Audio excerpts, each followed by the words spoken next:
Bom, então agora continuando na mesma recorrência, a gente vai resolver ela usando o teorema mestre, né? Então tá aqui o teorema mestre, ele é um teorema que ajuda a gente, que dá a resposta direta pra gente de recorrências desse tipo, né? Então, uma constante vezes t de n sobre uma outra constante b, né? Mais uma expressão que é θ de n elevado a k para alguma outra constante k, tá? O problema aqui é que essa nossa recorrência não está nesse formato, né? A gente não consegue usar o teorema mestre direto nela, tá? Mas a gente consegue usar o teorema mestre para dar limitantes para ela, né? Então, isso é bem parecido com o que a gente viu na árvore, tá? Então, a nossa recorrência t de n, que é t de n sobre 2, mais t de n sobre 4, mais n, ela tem uma certa relação com uma primeira recorrência aqui, t1, e t1, onde t1 é duas vezes t1 de n sobre 2 mais n, tá? Deixa eu puxar aqui.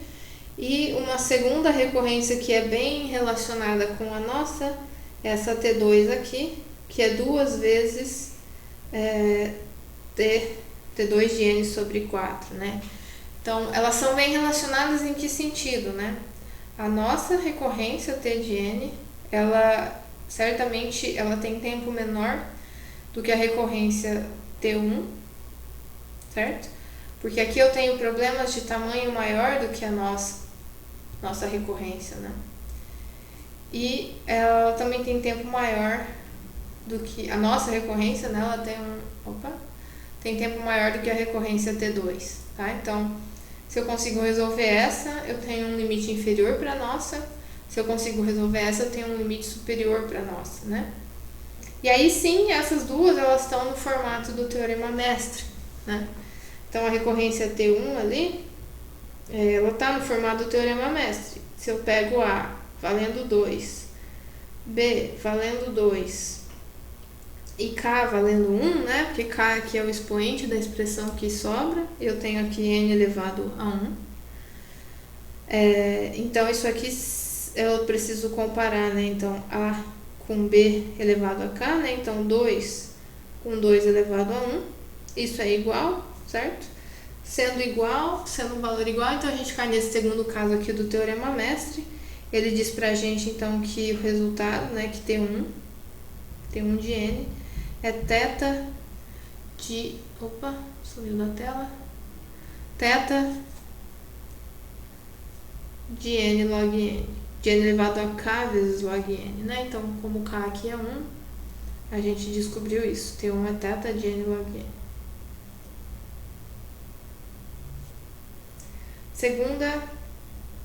A segunda recorrência que a gente tem aqui, T2, também está no formato do mestre, né? Então, se eu pego A igual a 2, B igual a 4 e K igual a 1 também, né? Porque aqui eu tenho n elevado a 1. Agora eu vou comparar então 2 com 4 elevado a 1 e isso então vai ser maior, né? Então eu estou aqui no terceiro caso do teorema mestre, certo?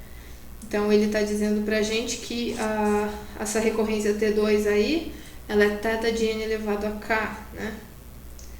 Então daqui a gente obteve o resultado de que T2 é θ de n elevado a k e n é 1, né? Então n θ de n, certo?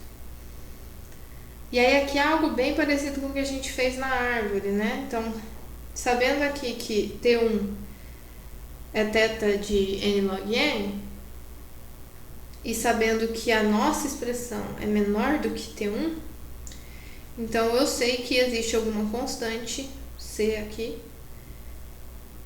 que T1 é menor do que C vezes n log n, certo? Porque T1 é θ de n log n. Sabendo também que a nossa expressão é maior do que T2,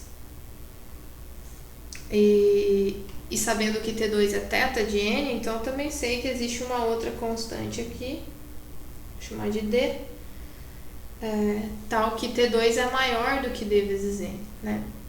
Então daqui a gente obtém, né? Desse lado eu obtenho que a nossa T de N é ômega de N. E por esse lado aqui a gente obtém que a nossa é Ozão de N log N. Compatível com o que a gente obteve na árvore, de uma maneira muito mais rápida do que a gente obteve na árvore, de fato. Mas tá aí, um outro jeito de resolver, tá?